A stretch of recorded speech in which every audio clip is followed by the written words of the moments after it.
Capítulo 11. Los usos del sexo ordenados por Dios.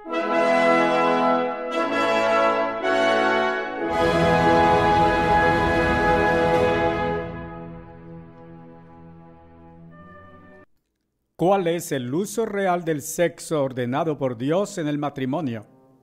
¿Por qué millones de matrimonios infelices nunca han sabido siquiera qué es esto o el cómo? ¿Por qué es el adulterio y otras inmoralidades un pecado? ¿Es esto simplemente porque un Dios duro dio un mandamiento o fue dado el mandamiento a causa de su violación, abusos y perjuicios humanos? ¿Por qué los besuqueos y manoseos premaritales son equivocados o no lo son? Estos son vitales cuestionamientos que demandan simples y claras respuestas en este capítulo. Diferencias entre humanos machos y hembras. Hemos mostrado las pasmosas diferencias de sexo entre humanos y animales, especialmente diferencias femeninas. Ahora llegamos a importantes y decididamente diferencias de respuestas sexuales entre hombres y mujeres. Al aproximarnos a respuestas definitivas e inexorables para estos cuestionamientos candentes, el libro de instrucción del Hacedor es la guía y la autoridad. Entonces, permitamos que llegue la respuesta justo aquí a la pregunta de ¿por qué dio Dios mandamientos? El hombre no ha de ser castigado por pecado simplemente porque un Dios dio arbitrariamente un mandamiento, sino que Dios dio los mandamientos a causa de que aquellas violaciones nos roban goces e infligen daños automáticos. Las leyes de Dios fueron puestas en movimiento para darnos felicidad, paz, seguridad en plenitud y vibrantes goces radiantes. Las leyes de Dios son la dádiva de su amor a nosotros. Dios quiere que nos gocemos las bendiciones que ellos, Elohim, hacen posible. Esta es la pura y racional verdad. ¿Por qué la rebeldosa humanidad insiste en ser voluntariamente ignorante de ese hecho básico de vida? Hemos cubierto el sagrado y divino significado y propósitos del sexo en humanos. Hemos visto que sexo en humanos fue dado para propósitos increíblemente gloriosos que en absoluto no lo obtienen los animales. Los tres propósitos ordenados por Dios son matrimonio, reproducción, que en el matrimonio involucra la bendición de vida de familia en el nivel de Dios, y la expresión de amor marital y compañerismo para preservar el vínculo matrimonial y salvaguardar el hogar y familia. Con todo, ahora llegamos al cómo de la relación del amor marital. La existencia y función de las hormonas sexuales han sido brevemente explicadas. Ellas producen marcadas diferencias entre hombres y mujeres. Aquellas diferencias son mental, físicas y sexuales. Ellas son responsables de aquel misterioso, elusivo y todavía algo fascinante que llamamos sex appeal. El sex appeal hace que un hombre se vuelva románticamente o lujuriosamente interesado en cierta mujer. Este también incita a una mujer a volverse románticamente interesada en cierto hombre. Pero, ¿qué es sex appeal? Por una cosa, estoy convencido de que es de alguna manera entre 95% y 99% lo que uno ve de alguien completamente involucrado. Es decir, principalmente lo que uno ve en el rostro del otro que ejercita la atracción.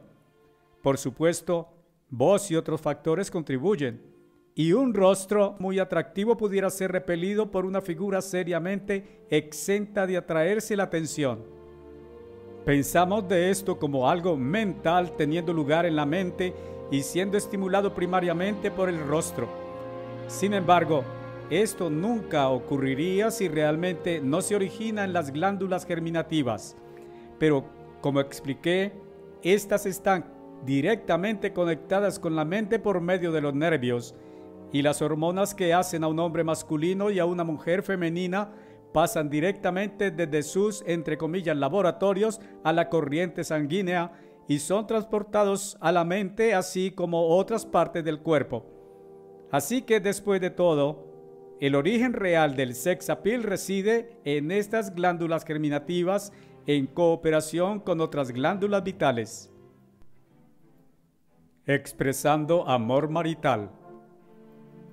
Este estimulante de amor sexual hace a un hombre desear tomar aquella singular chica particular, no solo como su esposa para compartir los problemas, dificultades y logros de su vida, sino también desear tomar aquella pequeña mujer especial entre sus brazos y expresarle su amor en un profundo abrazo. El mismo estimulante sexual también hace que ciertos hombres hayan de ser románticamente atractivos para una chica, no solo para que quiera ser compañera de su vida, la madre de sus hijos, sino además desear ser tomada entre sus brazos y ser acariciada y amada. En el matrimonio verdaderamente feliz, el sexo es el estímulo para repetidos besos y abrazos románticos y entrecruce sexual. Sin embargo, este sirve asimismo para proveer aquella frecuente suprema expresión y consumación del abrazo de amor en la relación sexual. Esto es lo que un amoroso, todo sabio Dios pretendió y diseñó que éste fuera. Esto en un vínculo de matrimonio por toda la vida, a instancias del mismo Creador, es la más justa, limpia y santa relación. Dios hizo humanos de materia física y los equipó con 5 sentidos físicos. Estos pueden ser expresados en la forma correcta ordenada por Dios o de una forma equivocada y pecaminosa. Repito, todo esto ha sido dotado por Dios y es correcto para que disfrutemos el sabor de completa, deliciosa y edificante comida saludable, para que disfrutemos la vista de un hermoso paisaje o de los alucinantes Alpes suizos cubiertos de nieve, para que gocemos del sonido de hermosa e inspiradora música. Y aquello es justo, así como correcto, y exacto como Dios lo creó y como Dios lo ordenó, de que un esposo y una esposa se juntaran en matrimonio por medio de Dios mismo, que recibieran quizás la cúspide de todo goce en el éxtasis del coito ocasional en el matrimonio. Esta es la suprema expresión de amor entre esposo y esposa. Esta es una entera experiencia sumamente intensa a través de los sentidos, a ser tolerada en exceso. Como en todas las cosas, el camino de Dios para nuestro máximo bien es el camino de temperancia inteligente. Temperancia o dominio propio es uno de los frutos del Espíritu de Dios. El exceso carcome y vuelve común esta costumbre suprema de toda expresión física. Los recién casados efectivamente, con frecuencia, tienen un problema de ajuste para funcionar.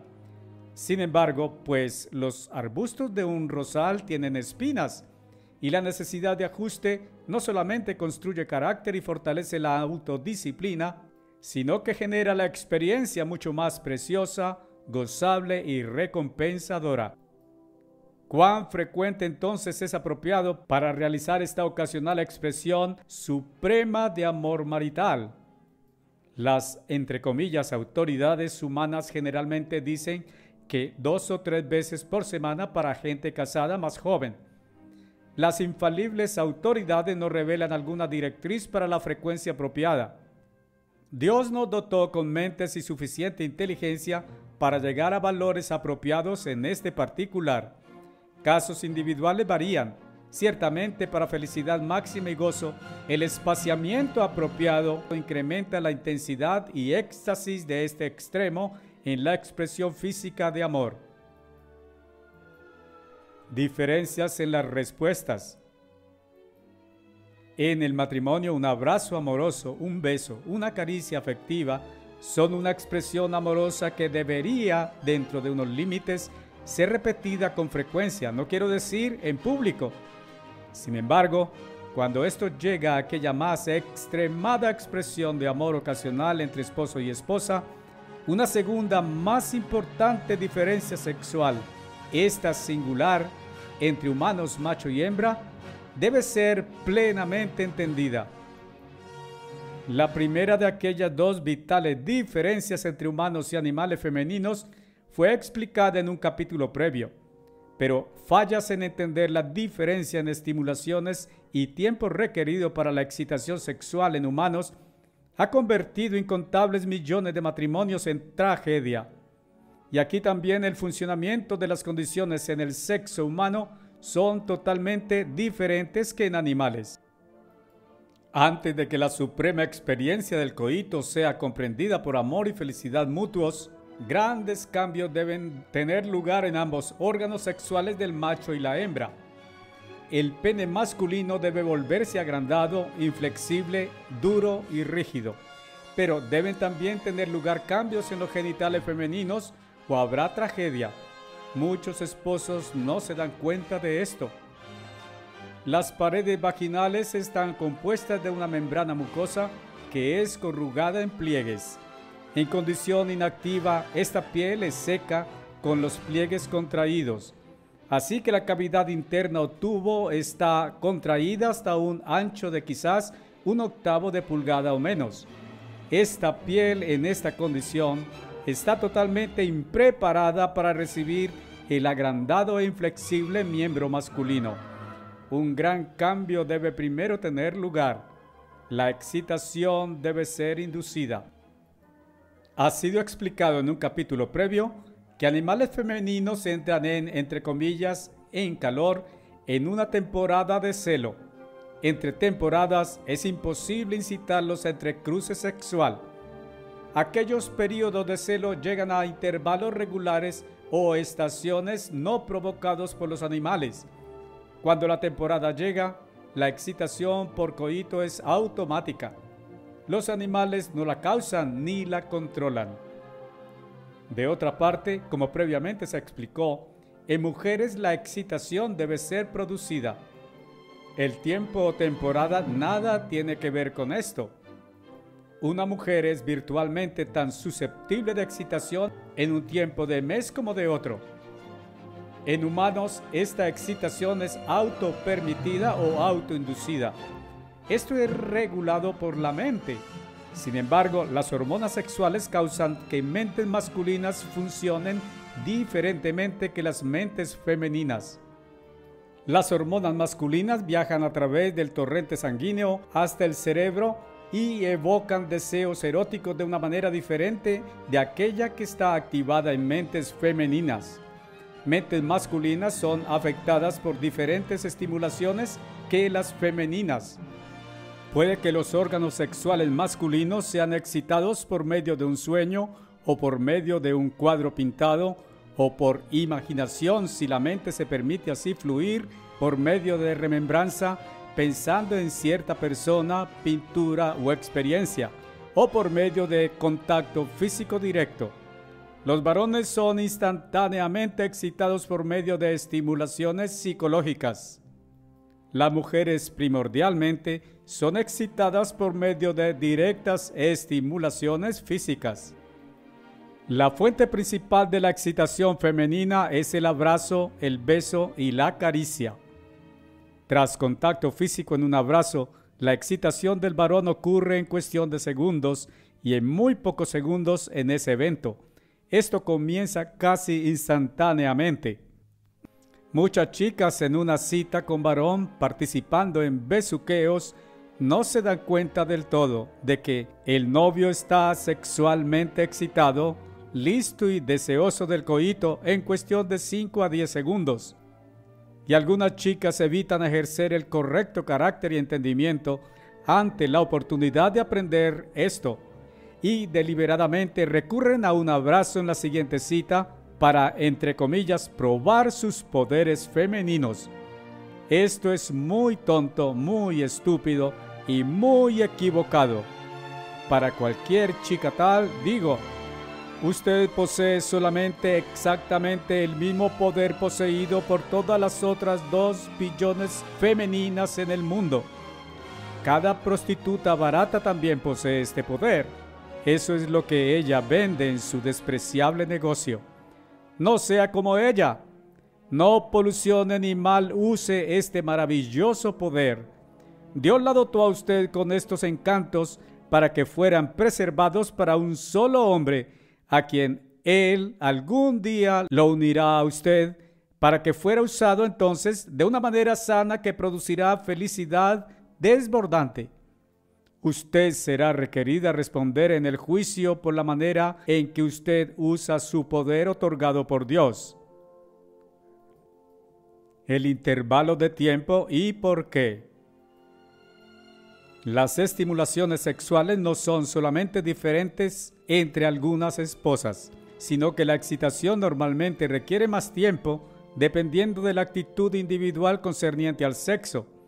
Algunas veces 10, 15 minutos o quizás media hora. Por supuesto, como en otras características humanas, varían las respuestas individuales.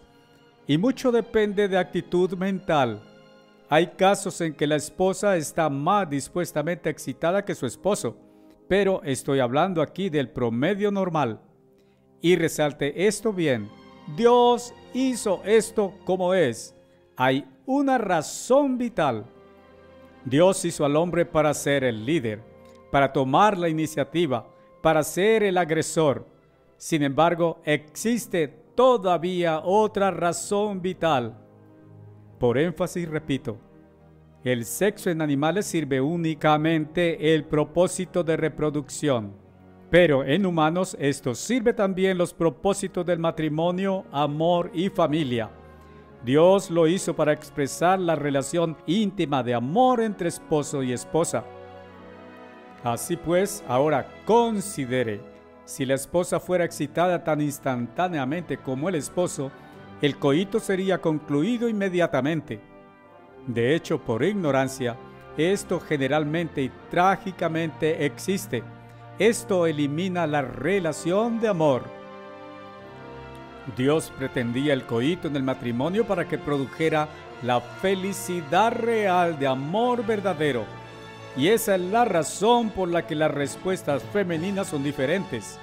Efectivamente, diferentes de aquellos animales y también diferentes de aquellos esposos de ellas. No obstante, si el propósito divino de la expresión de amor hubiera de ser cumplido, los esposos y esposas deberían poseer este conocimiento. Dios nos los proveyó con instinto.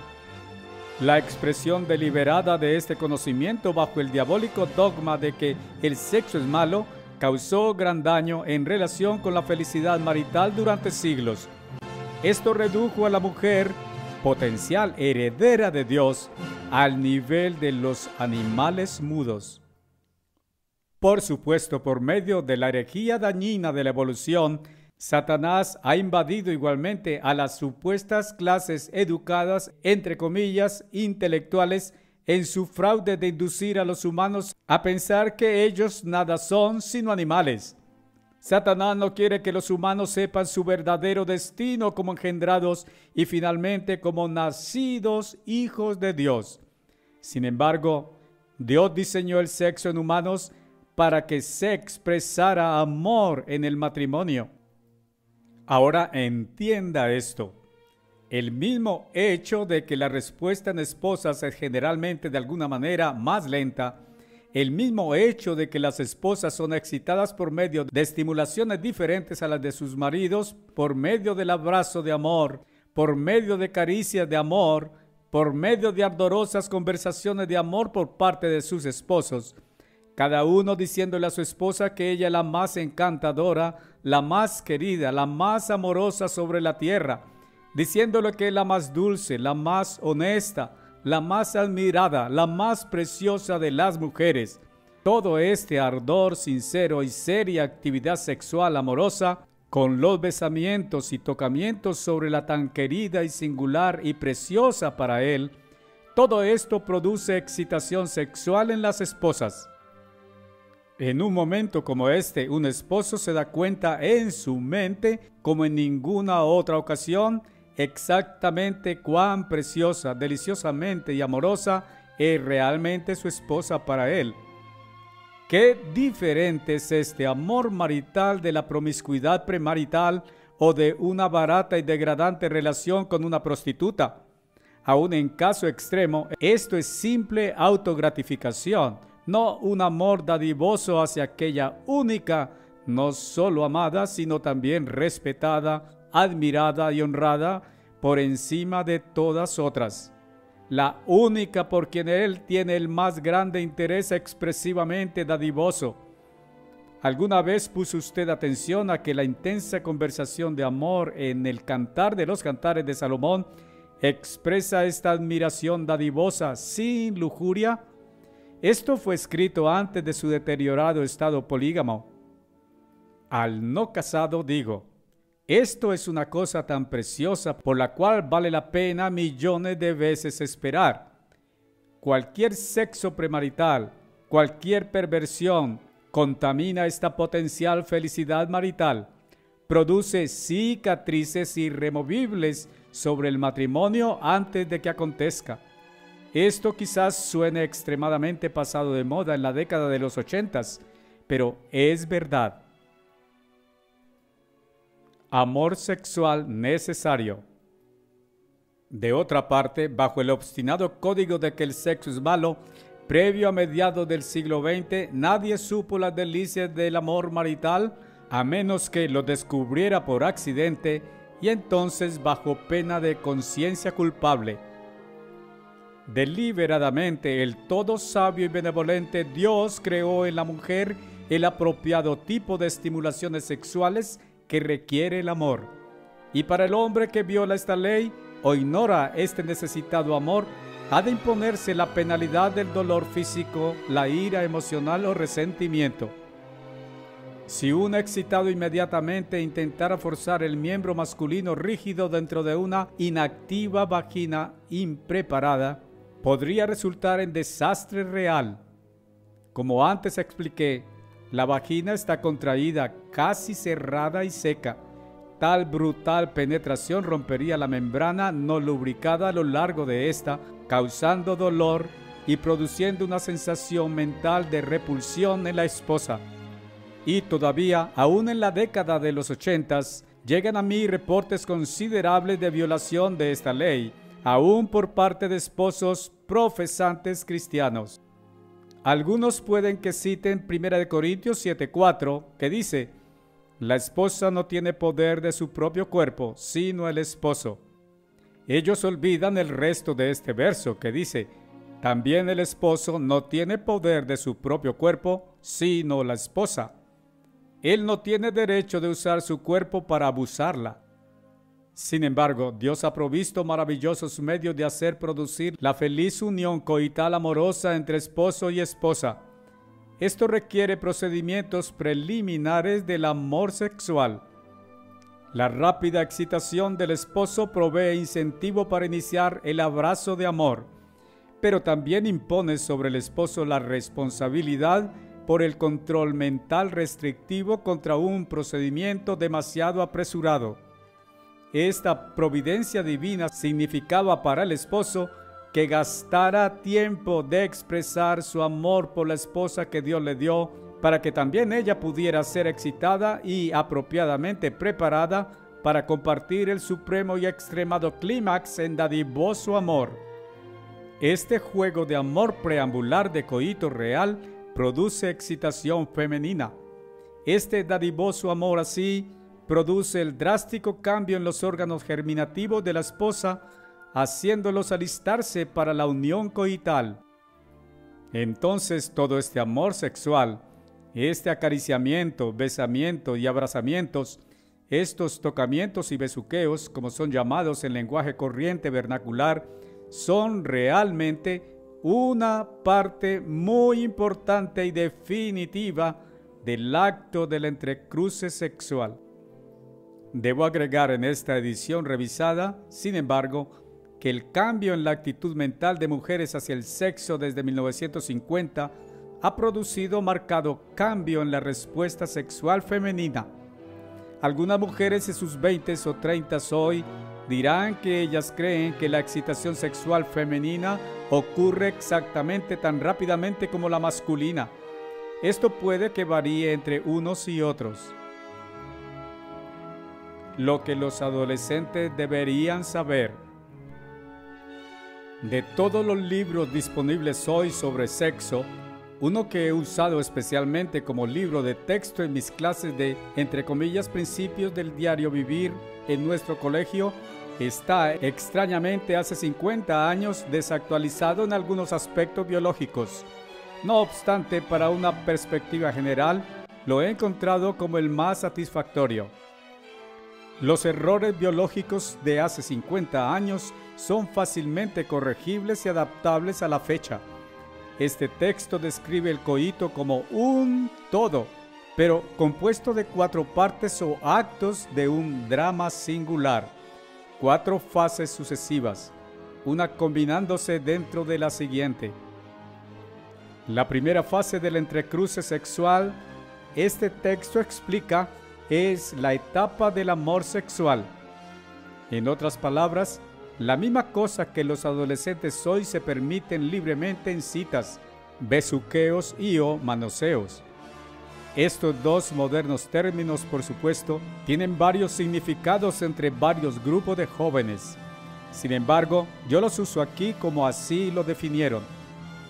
Por besuqueos me refiero al amor sexual esencialmente confinado al cuello, rostro y hombros.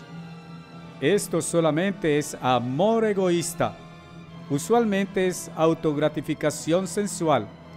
Y por parte de las chicas, puede que sea lo mismo o puede que sea simplemente lo que ella está dispuesta a dar con el fin de recibir como pago futuras citas y favores. Esto último se reviste de barata y vergonzosa base de prostitución, quien intercambia simplemente lo que ella da por dinero en lugar de citas y favores. Por medio de manoseos, me refiero a manoseos que descienden abajo de los hombros, a lugares donde manos no casadas no pertenecen de ninguna manera. Y el término, entre comillas, pesados manoseos, es algunas veces usado para una especie de tipo heterosexual de masturbación o, como muchos autores lo declaran, manoseos hasta el clímax. Hoy, besuqueo de parte de adolescentes tiene aceptancia de la sociedad, y aún los manoseos no son muy desaprobados, y el coito premarital ha llegado a ser prevalente, sino la norma. Sin embargo, la aceptancia por la sociedad no define la justicia o el pecado. El hombre no tiene poder para determinar qué es pecado. Dios ha determinado qué es pecado. Él permite al hombre decidir únicamente si ha de pecar. Y si él lo hace, aún con la aprobación de la sociedad, él debe cosechar la penalidad del pecado, castigo eterno de muerte.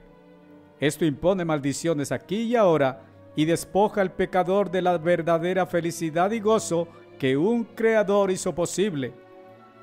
Por otro lado, muchas personas jóvenes puede que exclamen: ¿besuqueos un pecado? Oh, vamos, no besuquea a todo el mundo. ¿Cómo puede ser esto pecado si nosotros sabemos dónde parar? La respuesta es doble. 1. Dios ordenó este amor sexual para que fuera la primera y más importante parte necesaria del entrecruce sexual. Esto, en consecuencia, deliberadamente quebranta el 7º mandamiento: no cometerás adulterio, cuando es permitido por fuera del matrimonio. Ese mandamiento incluye fornicación premarital o cualquier otro mal uso o perversión del sexo. Este es un pecado capital. Impone automáticamente, sin un proceso judicial, el castigo capital de la sentencia de muerte. 2. Todas las citas de pareja con demasiada frecuencia no paran. En cuanto a por qué esto es pecado, la respuesta vendrá más adelante. Esto es pecado por la misma razón que adulterio es pecado. No es simplemente porque el gran Dios dijo eso. Él únicamente dijo esto porque esto es muy seriamente perjudicial para nosotros humanos. Dios no nos niega placer alguno ni felicidad o gozo. Eso es bueno para nosotros y para otros. Dios deliberadamente diseñó así las estimulaciones sexuales del varón y hembra para el tiempo apropiado para que los humanos pudieran disfrutar la relación de amor en el matrimonio. Definitivamente e intencionalmente, esto fue hecho para probar el vínculo que con seguridad vincula un matrimonio en felicidad de por vida. Fue a propósito así diseñado, con el fin de constantemente incrementar el amor del esposo por su esposa y el amor de la esposa por su esposo. Aquella muy privada, muy íntima, muy personal y muy preciosa relación de amor nunca se compartió con cualquiera, sino con la pareja única a la que Dios ató a alguien singular, crecientemente queriéndose el uno al otro. Verdaderamente, esto los hace uno. Preserva el hogar y la familia para el bienestar y para suplir las necesidades de los hijos. Protege la más básica y necesaria unidad de una sociedad de derecho. De otra parte, tales matrimonios provistos por Dios velozmente se están convirtiendo en una rareza. Promiscuidad antes y durante el matrimonio rápidamente está destruyendo el matrimonio y la estructura de familia. Y una estructura sólida de familia es la misma base de una sociedad saludable o una nación. El movimiento de los derechos de las mujeres y la prevalencia de esposas trabajando también contribuye pesadamente a romper la institución de la familia y amenaza con la destrucción de la nación. La primerísima mujer que introduce y es pionera del movimiento de la nueva era, entre comillas, fue Eva, la madre original. Dios creó a Adán para ser el hombre y cabeza de familia, pero Eva decidió llevar los pantalones, que es la costumbre de todas las mujeres hoy. Ella tomó la iniciativa e indujo al dócil esposo a introducirse en el camino de Satanás en rebelión contra el Creador Dios. La mujer moderna ha retomado los caminos de la madre Eva. ¿Es aquello moderno o es el más extremo retorno a los caminos anticuados? Todo lo que se ha expuesto son relaciones en el plano de Dios. ¿Por qué pues es un pecado capital la infidelidad a esta divina relación? Porque viola y destruye una sagrada bendición capital. Adulterio, fornicación, masturbación y homosexualidad son tan colosalmente pecaminosos porque violan, polucionan, profanan y destruyen algo tan santo y tan monumentalmente justo a la vista de Dios. Lo que produce usar términos eufemísticos. Hoy a la gente no le gusta usar el lenguaje claro de Dios para el término adulterio. Cuando un esposo o esposa comete adulterio, cada uno usa un término más moderno y menos sonoramente pecaminoso: tener una aventura o tener un lío de faldas. He explicado en un capítulo previo un caso típico de historia de millones. Un joven hombre que conocí estaba casado con una encantadora joven esposa. Tuvieron un tierno hijo. Estaban muy enamorados. Luego decidió él, entre comillas, disfrutar de la fascinación de ir tras una aventura. Tuvo éxito. Luego otra aventura. Pronto él descubrió que de alguna manera su esposa había cambiado. Ella ya no estaba tan hermosa ni atractiva. Ella parecía ya no deseable. Él no podía calcular lo que le había ocurrido a ella. Por supuesto, nada había ocurrido en ella. Esto le había ocurrido a él. Como expliqué antes, Dios puso en movimiento una ley. Aquella ley siempre funciona automáticamente. Esta le funcionó a aquel hombre. Él fue infiel a la unión a la cual un Dios amoroso lo había unido. Él hizo pedazos no únicamente su matrimonio, sino la ley santa de Dios. Él profanó una relación en el plano divino, la cual aún a los ángeles no les fue dado disfrutar. Él se divorció y se casó con una mujer calculadora, autocentrista. Aquel matrimonio nunca finalizó. ¿Cuántos muchos otros matrimonios él contrajo desde entonces? Nunca lo supe. Él intentó encontrar sosiego en una falsa y engañosa religión vacía de la verdad de Dios e ignorante del camino a la felicidad. Fornicación antes del matrimonio ha sido declarado antes también, produce una cicatriz en el futuro matrimonio que nunca puede ser borrada o sanada. Muchos hoy cometen fornicación y luego se casan con la compañera en fornicación. No digo que tal matrimonio no pueda ser feliz, pudiera ser, y debería ser, pero digo efectivamente que la cicatriz siempre permanece. Esto ha quitado algo del matrimonio. Aunque fuera feliz, pudiera haber sido más feliz. La fornicación nunca recompensa a sus participantes. Dios ordenó que el besuqueo fuera usado únicamente en matrimonio. Sin embargo, ¿qué hace el hombre? Él se indulgencia promiscuamente en besuqueo antes del matrimonio y luego, con demasiada frecuencia, lo omite en matrimonio. En realidad, créalo o no, si Dios lo hubiera hecho beneficioso y le hubiera decretado un mandamiento para toda la gente joven que promiscuamente besuquea antes del matrimonio, nadie lo haría. Lo que sea que Dios diga, hazlo, la gente no lo hace. Lo que sea que Dios diga, no lo hagas, la gente lo hace. Inhibidores de la felicidad marital. Y así, un inhibidor frecuente de la felicidad en el matrimonio, de la misma estabilidad y seguridad de la familia y hogar, es la desubicación del tiempo del besuqueo al recurrir a este en citas previas al matrimonio y descuidándolo en el matrimonio. Esto es probablemente una fuente seria de problemas maritales. La falta de este conocimiento de las diferencias en las estimulaciones y tiempo de sexo bajo un régimen religioso que forzosamente retuvo la información causó enorme tragedia dañina. Esposas han sido cruelmente heridas, virtualmente violadas, resultando en desastre. Y aún hoy, en esta era de supuesta más novedosa mentalidad ilustrada, la misma actitud mental de muchas esposas cerca de o pasada la mediana edad, rezagada en las enseñanzas de que el sexo es vergonzoso, prolonga el proceso de excitación y erección, aun cuando los esposos observen efectivamente esta primera regla de coito marital.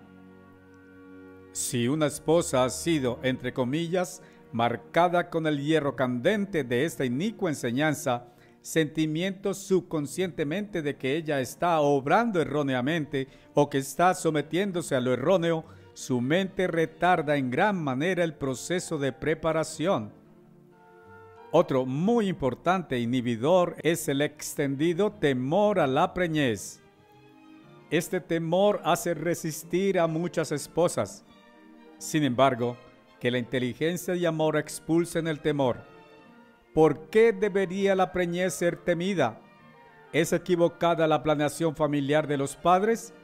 Un capítulo especial, el 14, será expuesto al final de esta edición revisada sobre este tema. La Iglesia Católica Romana ha respondido siempre que sí, pero si la Biblia, la santa palabra de Dios, el libro de instrucción del Hacedor para la humanidad, fuera su verdadera autoridad, esta dice no a tal cosa.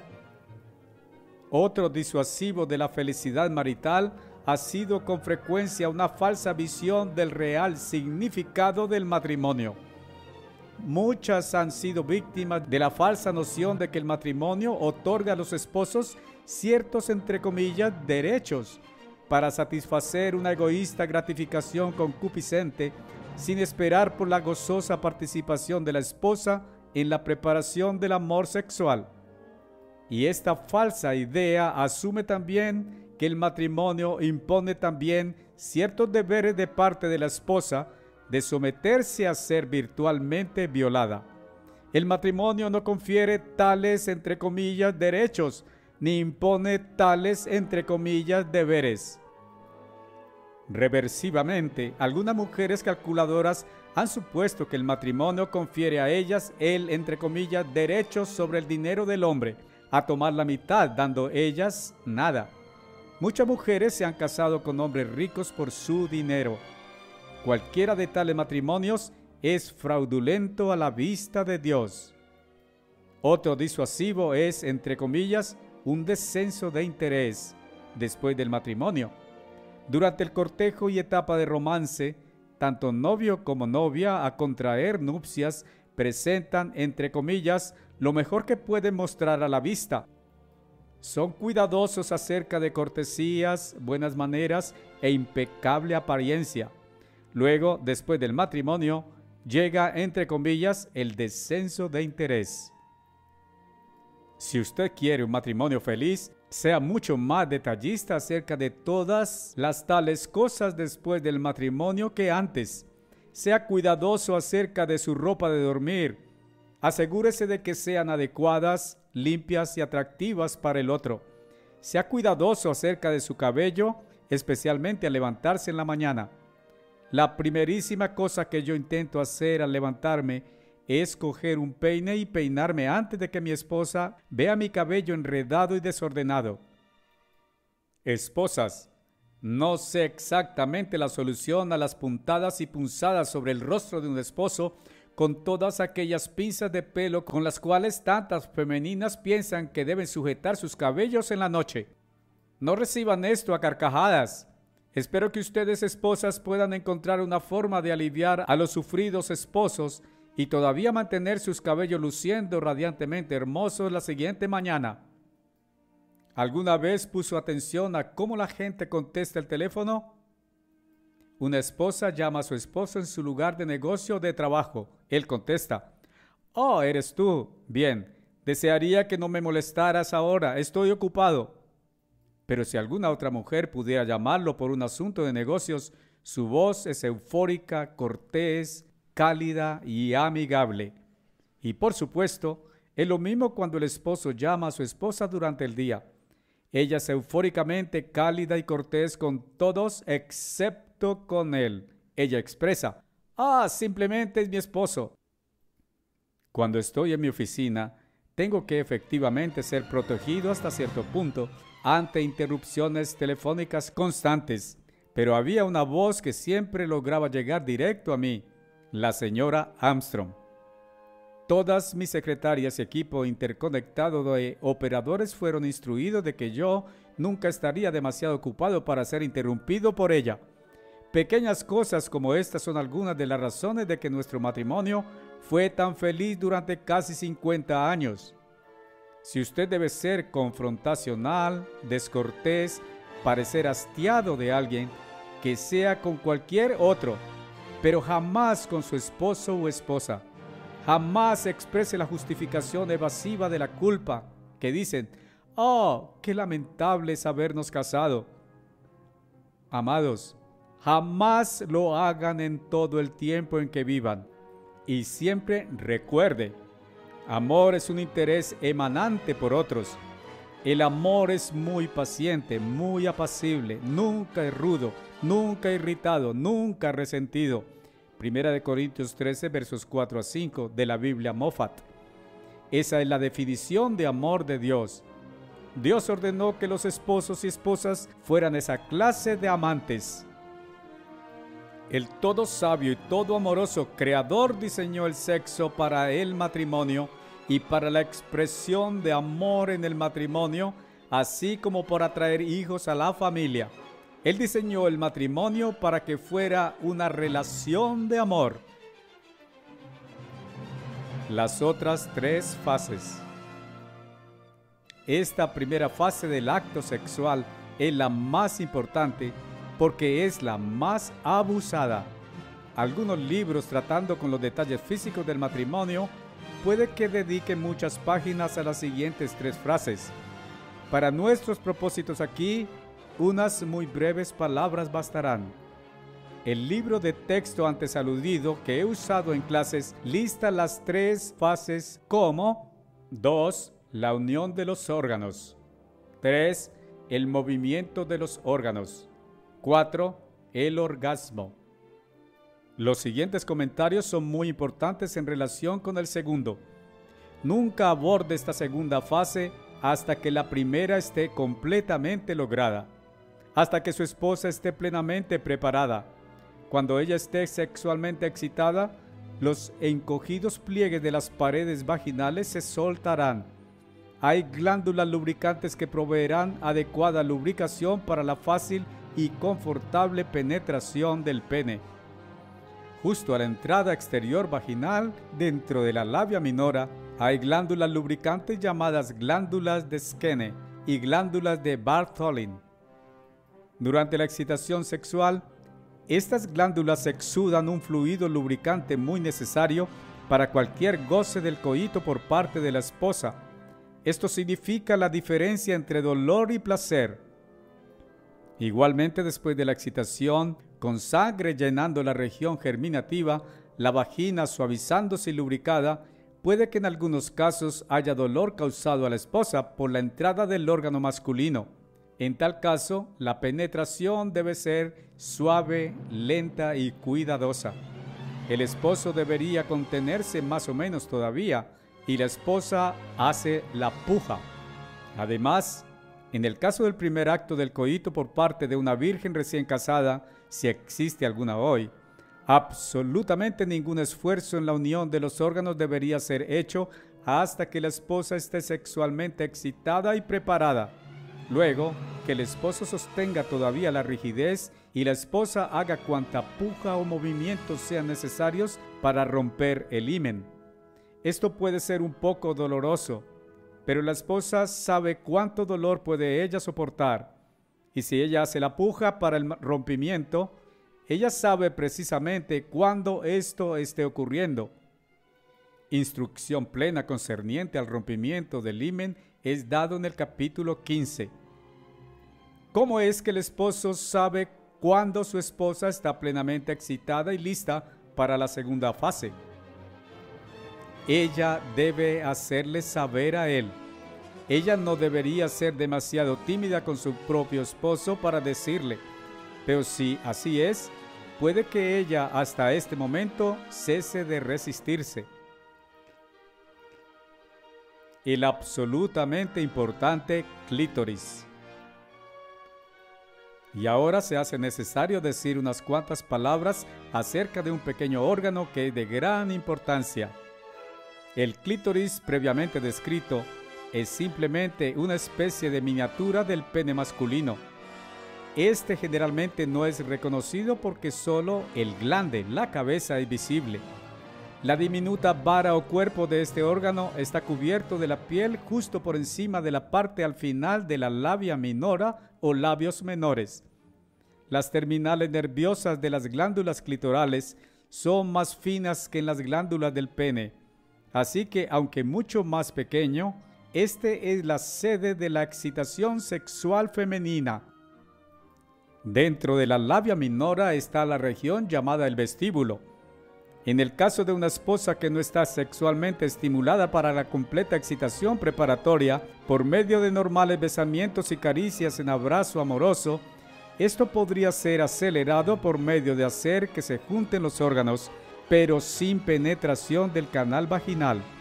En lugar de esto, deje que la posición sea tal que el glande del pene se ubique en el vestíbulo, pero en la porción extrema de arriba en contacto con el clítoris. Un continuo movimiento suave en esta posición, con besamientos, acelerará la excitación. Sin embargo, la esposa debería ser cuidadosa en no permitirse que durante este medio de estimulación proceda hasta el punto del orgasmo. Tan pronto como la excitación sea alcanzada suficientemente, ella debería inmediatamente retraerse de esta posición y proceder de una vez a la segunda fase, la unión de los órganos. Ahora llegamos a la tercera fase, y solo un punto es de vital importancia aquí. A menos que esto sea comprendido y asumido con cuidado, La posición de los cuerpos puede ser tal que ningún contacto con el clítoris se ha hecho. Por esa misma razón, millones de esposas infelices a través de los siglos nunca se enteraron de que estaba planeado que las mujeres gozaran del placer del amor en el coito, lo mismo que sus esposos. Probablemente, de hecho, millones de mujeres que han estado casadas se convirtieron en madres y abuelas y finalmente murieron sin nunca darse cuenta de que ellas poseían tal órgano como el clítoris. Por supuesto, al otro extremo del péndulo, muchas pequeñas chicas accidentalmente descubrieron esto y comenzaron a masturbarse. Las madres deberían diplomáticamente estar vigilantes de las señales sobre esto. Justamente concerniente a cada denominada, entre comillas, autoridad, cuyos libros he visto, juntamente con las asociaciones médicas universalmente, hacen coro del error menor discordante de que masturbación no perjudica. Les digo a ustedes, con base en la autoridad de Jesucristo y la palabra de Dios, de que esto efectivamente perjudica, no únicamente físicamente, aunque temporalmente, sino psicológicamente, emocionalmente, mentalmente y, por encima de todo, moralmente y espiritualmente. Masturbación no es tan prevalente entre chicas como entre chicos. Sin embargo, un inmenso porcentaje es indulgente en esto, sea ocasionalmente o habitualmente. La mayoría de chicos y hombres practican masturbación en más grande o menor extensión. En muchos, esto se convierte en casi un inquebrantable hábito. Esto nunca sería si los padres estuvieran al tanto de su responsabilidad. Si fueran vigilantes, si imperceptiblemente siempre vigilaran y tomaran apropiadas medidas para proteger a sus hijos de esta maldición, y no se ponga demasiado abochornado. Esto es su responsabilidad como padre. Usted no es adecuado para paternidad si se sintiera demasiado abochornado para proteger a sus hijos. Asegúrese de leer la instrucción plena acerca de masturbación en el capítulo 12. Pero de regreso ahora a aquel absolutamente importante pequeño órgano, el clítoris, habíamos llegado a la tercera etapa de este coito marital. Es vitalmente importante que la posición corpórea del esposo y esposa sea tal que se establezca contacto con el clítoris. Si el cuerpo del esposo estuviera localizado demasiado bajo en relación con el de la esposa, no habrá contacto. El cuerpo masculino debe pues estar un poco más arriba en relación con el de ella, así que la base del pene cercana al abdomen esté en contacto con el clítoris, la sede de la sensación femenina. Cuando contacto apropiado es establecido, el clítoris estará casi directamente entre el hueso pélvico del esposo y el de la esposa. Soy plenamente consciente de que muchas, entre comillas, autoridades hoy afirman que un orgasmo clitoral es inmaduro y que un orgasmo debería producirse por medio solo de contacto vaginal.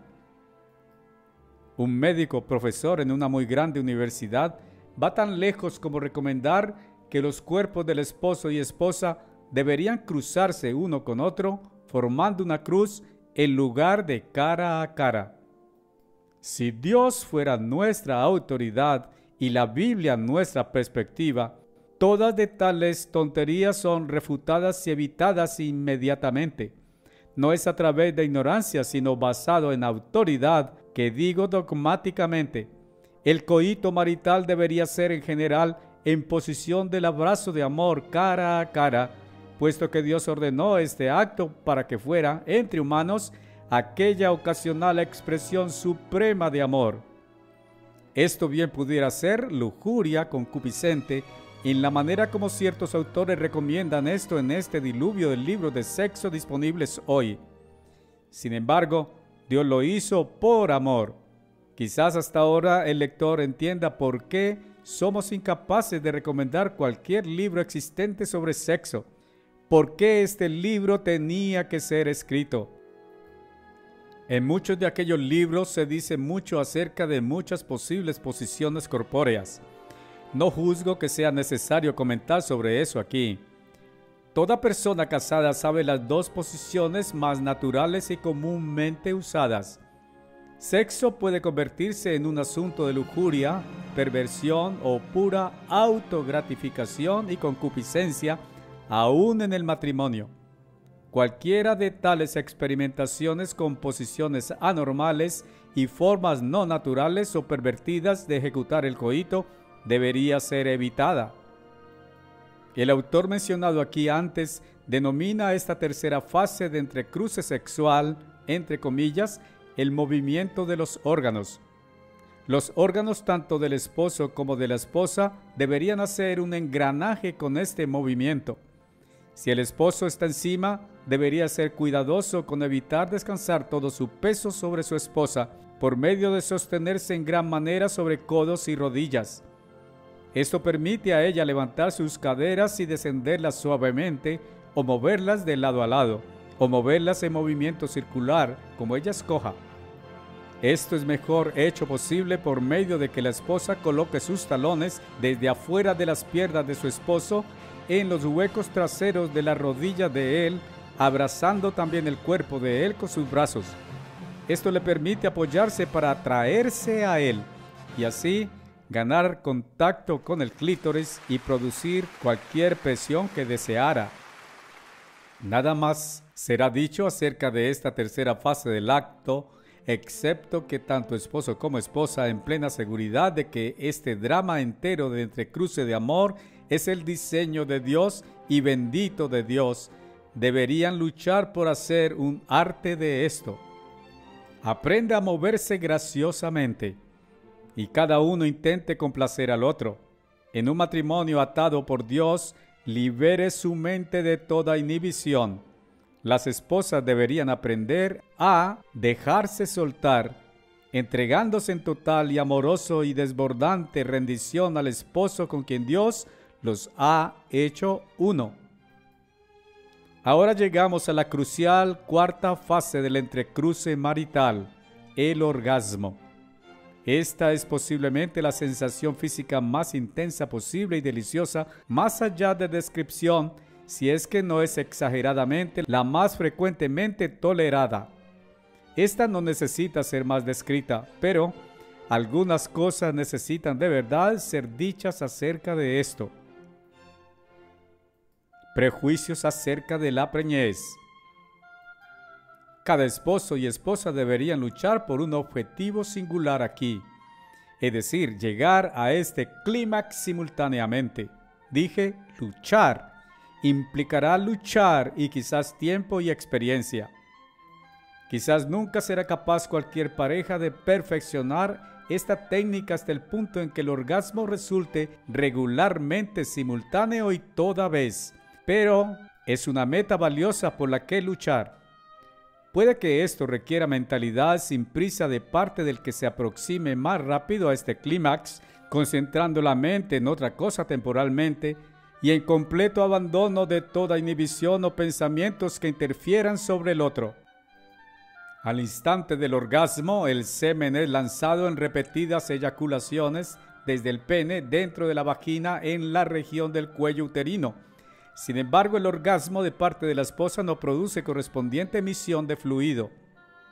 Muchas ideas equivocadas abundan en relación con preñez en este aspecto. Algunos han supuesto que a menos que la mujer experimente orgasmo, no puede haber preñez. Eso es falso. Orgasmo por parte de la esposa nada absolutamente tiene que ver con concepción de una forma u otra. Entonces, ¿por qué las esposas experimentan o deberían experimentar orgasmo definitivamente? Esta voluptuosa explosión en las mujeres fue diseñada por un santo Dios por un singular propósito solamente, para el deleite, delicia y supremo placer de ella en el abrazo de amor con su esposo. Nada tiene que ver con concepción o reproducción. Es algo de lo que los animales nada saben. Los animales se reproducen, pero no se casan o expresan las delicias del amor en el matrimonio. Las mujeres lo hacen.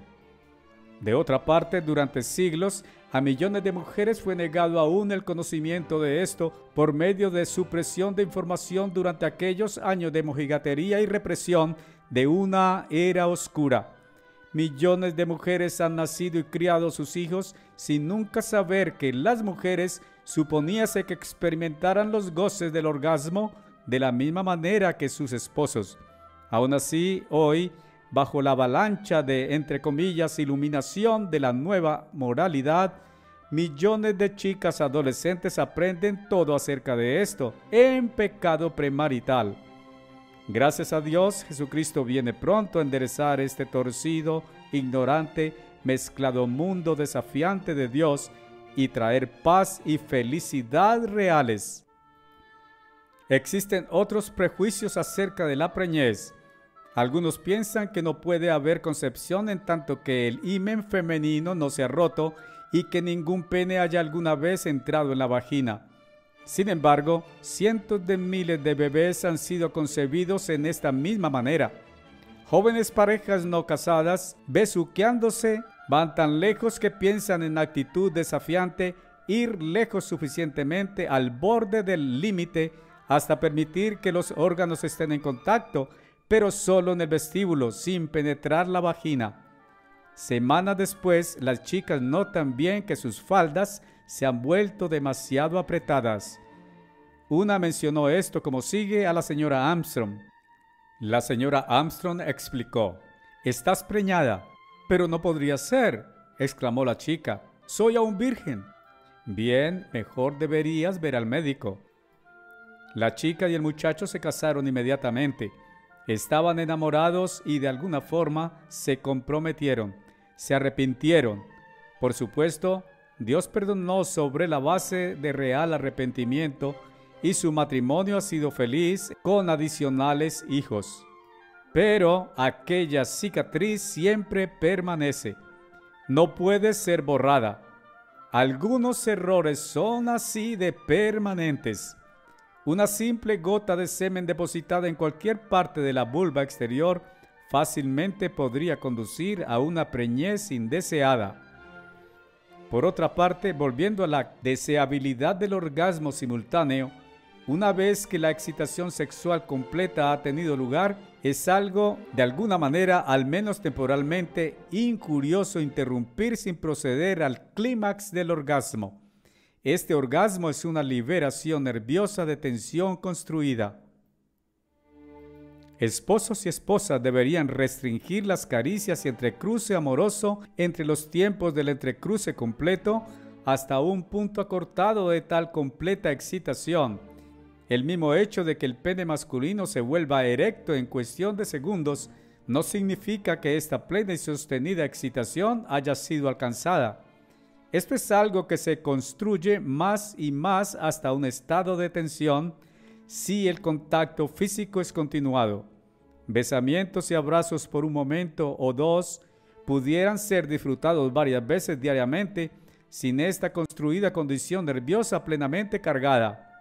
Aún así, en tiempo de coito pleno, si el esposo y esposa disfrutan del contacto corporal estrecho en abrazo pleno de amor durante como 30 minutos o más, antes de que entre la segunda fase del acto, existen algunas evidencias que indican que este sostenido contacto corporal hasta 30 minutos produce realmente una relajación saludable de tensiones nerviosas y es un estímulo al bienestar físico y mental cuando es coronado del clímax por el orgasmo.